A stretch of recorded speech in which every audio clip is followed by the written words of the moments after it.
not Ghanaian, and I have already apologized to the lady, and I didn't do it on purpose. I'm left-handed. I even told him that, like I have to learn. And why is he even shouting? I could not answer. I did not answer him, by the way. I really tried to keep my cool. Masimanyo kept her cool. I'm not here.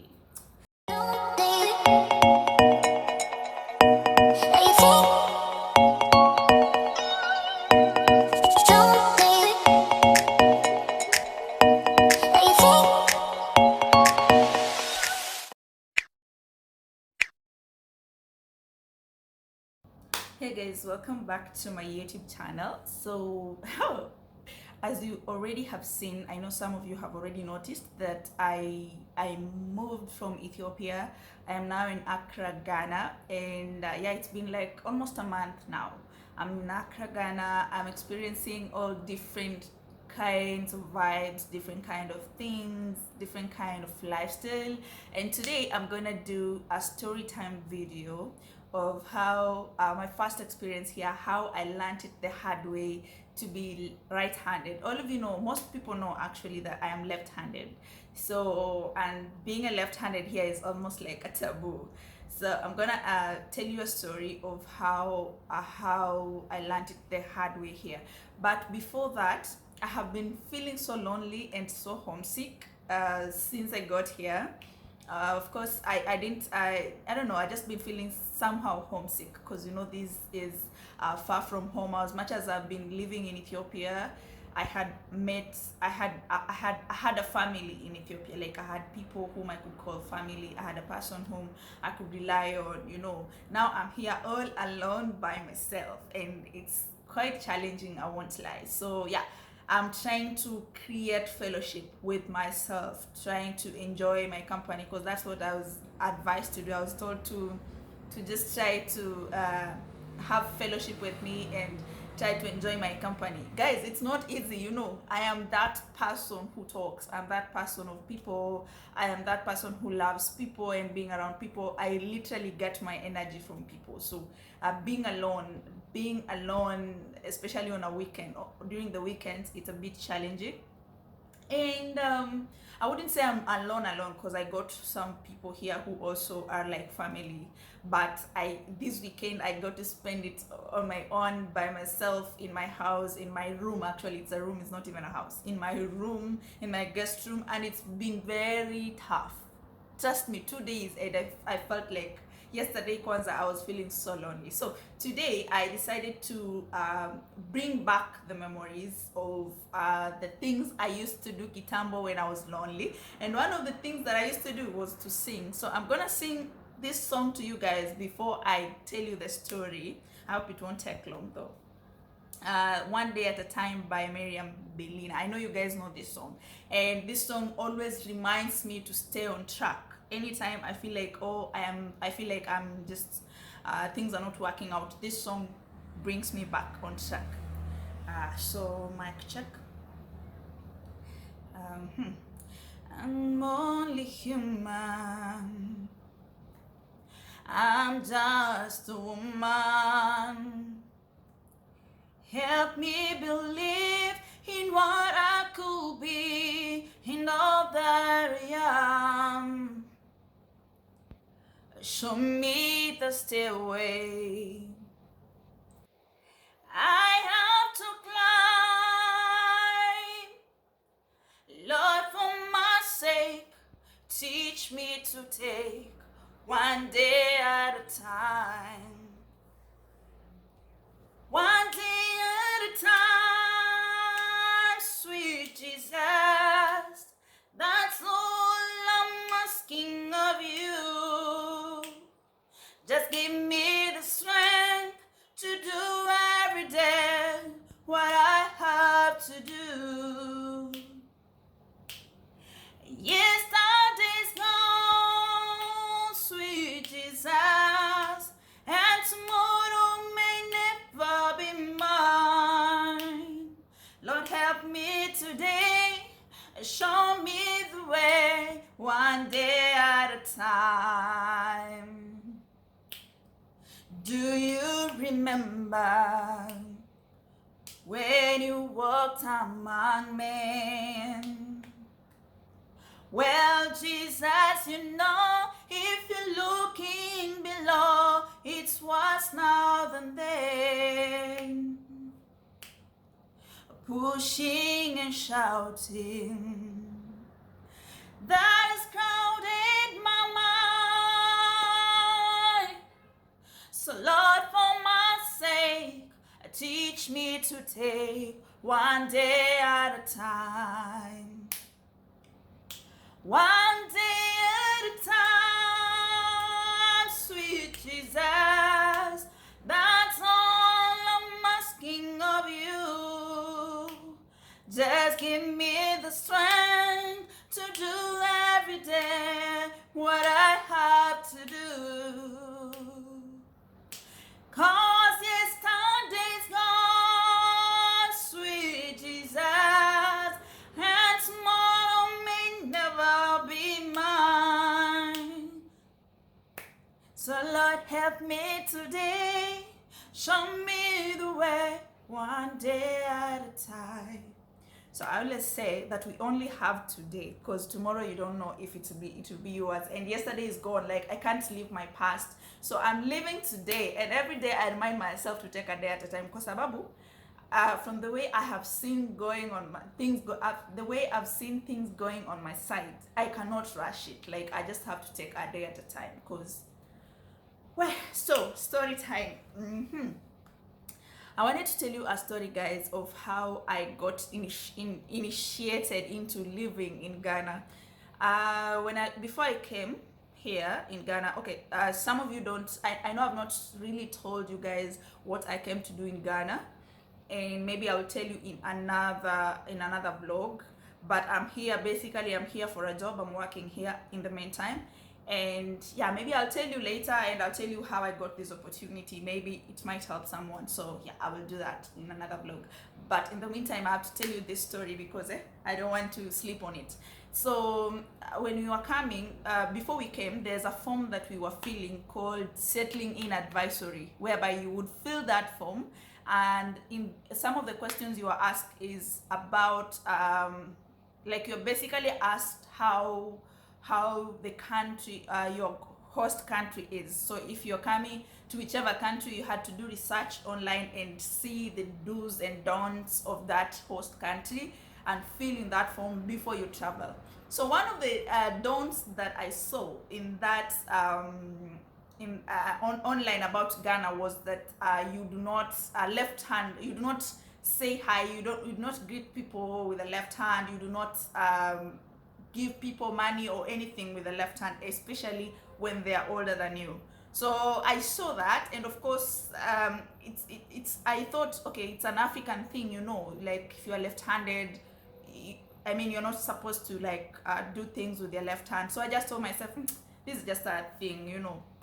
So I came here, I came here, and it was easy for me to come. I settled 2 weeks in, even not 2 weeks, a week in, everything was okay. Everyone is friendly actually here, everyone speaks English, and it was very easy for me because you get an Uber guy who speaks English, a mama mboga, almost everyone speaks English, so communication is not a problem. It's not so much, there's not so much of language barrier. So a week in, or rather 2 weeks in, I decided, okay, I want to make my hair, because my hair was not that good. So I said, okay, I'm gonna buy some hair, and then I will make my hair. So I went to one shop not very far from my guest house that I had seen for quite some time. It's a beauty shop, a big beauty shop. I went in there, I found this lady who I think she looked like the owner of the place, like she was the one collecting money. She was there with another guy who was, I think, the sales guy who was now selling for people and into Mkono. So I don't know if they had an issue, because the lady she looked upset, and the way she was talking to the guy, it's like she was mad at the guy, and the guy was also very not so okay. So she was serving another lady. I waited for him to serve the lady. I was next, so I waited for my turn. So when my turn came around, I actually wanted this hair, and it's here with me. But you know, these are crochet.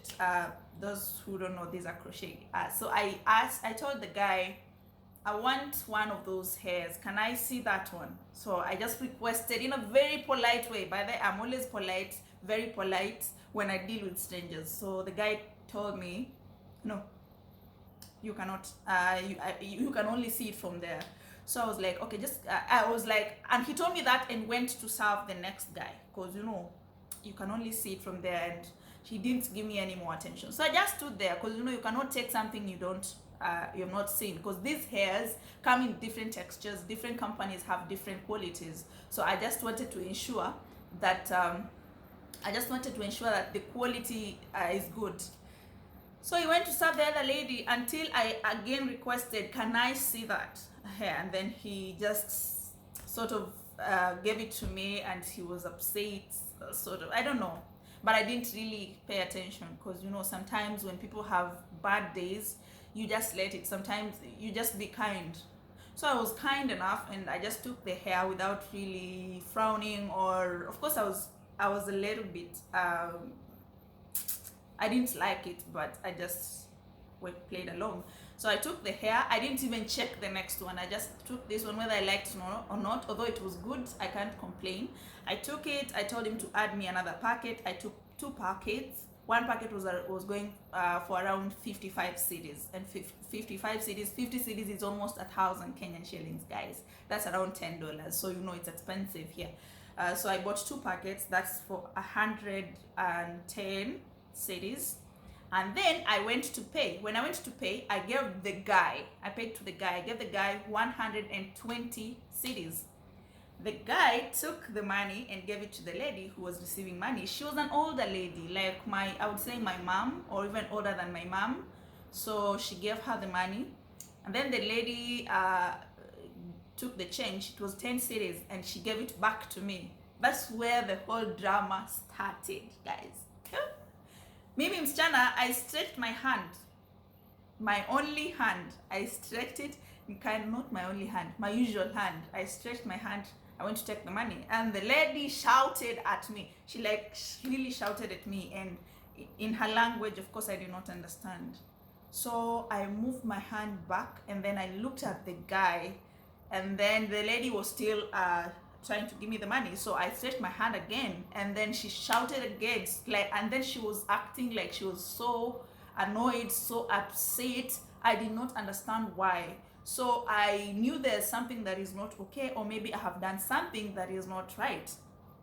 So I just pulled my hand back and looked at the guy, and then there were some other clients, a guy and a lady. The guy just told me, take the money with your right hand. Then it hit me immediately that, oh my God, so this thing is serious, like this is Ghana. So I took the money with my right hand, and I even said, I'm sorry. I just apologized to the lady. I just said, I'm sorry. And then now, the part that annoyed me, the lady was mad at me, and she was talking in her language, and I could not understand what she was saying, and she was shouting. But I tried to understand, okay, I tried to calm myself. Normally West Africans talk, when they talk, sometimes you think they're shouting or something. They're a bit loud. So I was telling me, probably the lady was just saying something to me. She wasn't quarreling, or she wasn't annoyed. I tried to just tell myself that. Am I talking too fast? So I took the money. I said, I'm sorry. And then this guy now, the one who was selling here, he had not talked to me at all that time. Even when I was looking at the client, and the client was trying to offer a solution, he had not talked to me. When I turned, I was leaving, the guy was like, you do not do that. Why do you take money with your left hand? And then I told him, I am left-handed. It's because I'm left-handed. He said to me, no, we don't do that here in Ghana. You don't take money with your left hand. She's older than you. And then I was just like, okay. And then he went on and on, quarreling me. So I said, I just told myself, okay, he already knows I'm a foreigner, I'm not Ghanaian, and I have already apologized to the lady, and I didn't do it on purpose. I'm left-handed. I even told him that, I have to learn. And why is he even shouting? I could not answer. I did not answer him, by the way. I really tried to keep my cool. Masimanyo kept her cool. I'm not he. So the guy who was selling, the guy who was also a client who told me to use my right hand, talked to him and said, hey Charlie, leave this lady. She's not Ghanaian. She didn't know. She will learn with time. And the guy is still like quarreling. I just looked at him and I felt so bad. Like, I felt so bad that he is shouting at me and quarreling, and it's not even him I offended. I offended the lady. She is quiet, but him, he's getting the offense, you see. And then he's saying, no, she's a mature woman. We don't do that here in Ghana. The way he said that statement, it was so personal that I really, so I walked out, and then I just kept telling myself, Mercy, it's well, it is well, it's well. And then, you know, the heat here in Ghana, I was sweating. I felt like I would cry. At some point, you just feel like, okay, why am I not? You know, it reminds you, it speaks volumes to your head and reminds you that you are a foreigner and that you're in a land, like you're not home. That's how it does. So I walked, I came, I just told myself I'm not even going to the salon. I'll just go to the house at home and just sleep. But then I came and I checked into one salon and I met these very nice ladies who really handled me with a lot of niceness. They talked to me so well. They undid my hair, they plaited it, and all the time she would ask me, are you okay? Are you feeling any pain? Am I pulling your hair? Am I doing the right thing? At the end of the day, I felt like she didn't really get what I wanted, but she was so nice. Like, she was so nice. She was so amazing. She treated me so well and made me feel at home, and it made up for the frustrations I had before. So I just came home, and then I told myself, Mercy, now you have to learn to be right-handed. So every day when I go to work, I have to remind myself, every time when I take money from my bag, or I want to give it to someone, or I want to give someone documents in the office, I have to remind to myself, Mercy, right hand. So I am literally learning to be right-handed here in Ghana. Maybe by the time I get back home, I'll be right-handed. I don't know. So it was hard. I learned it the hard way. It was tough, but then it is okay. It is what it is. I felt kind of low that day, but the following day, actually even now, my colleague, we live in the same guest house. He reminds me every time, because sometimes we share the Uber in the morning and in the evening. He reminds me all the time. If I'm giving money to the Uber driver, he will tell me, hey, right hand, all the time when we are with him, because I narrated to him and I narrated to some of my friends. They would always remind me. And guys, it's hard to just use right. It's just like you who's right-handed. If I start telling you now, use your left hand to do this and this, so it's very hard. And yeah, that's it. I don't know, but I learned and I'm okay right now, and I can just say that it's not that bad, so I'm used to it. Yeah, so I wanted to share that story with you guys. If you're new here, please subscribe to my channel. Ask your friends to ask their friends to ask their friends to subscribe to my channel. And I love you, and guys, I'll be bringing you a lot of content from Ghana whenever I get time. Thank you very much for being here.